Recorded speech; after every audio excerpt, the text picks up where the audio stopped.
బాలీవుడ్ నటి అనసూయ గురించి ప్రత్యేకంగా చెప్పాల్సిన పని లేదు. యాంకర్గా కెరియర్ స్టార్ట్ చేసిన అనసూయ జబర్దస్త్ షోతో ఎంతో పాపులర్ అయింది.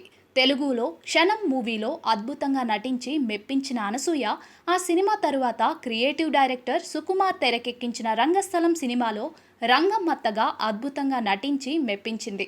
ఈ సినిమాలో అనసూయ నటనకు విమర్శకుల ప్రశంసలు అందుకుంది.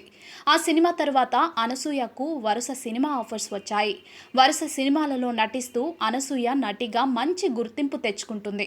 జబర్దస్త్ షో కూడా వదిలేసి అనసూయ పూర్తిగా సినిమాలకే పరిమితమయ్యారు.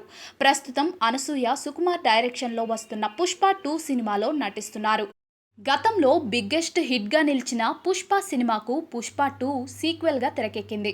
పుష్ప సినిమాలో అనసూయ ద్రాక్షాయణి పాత్రలో అద్భుతంగా నటించి మెప్పించింది.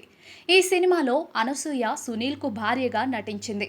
పార్ట్ 1లో అనసూయ పాత్ర కొంతసేపే ఉన్నా కూడా పుష్ప పార్ట్ 2లో మాత్రం ఆమె పాత్ర నిడివి కాస్త ఎక్కువగా ఉంటుందని సమాచారం. అంతేకాదు, ఈ సినిమాలో అనసూయ పాత్ర మరింత వైల్డ్గా ఉంటుందని తెలుస్తోంది.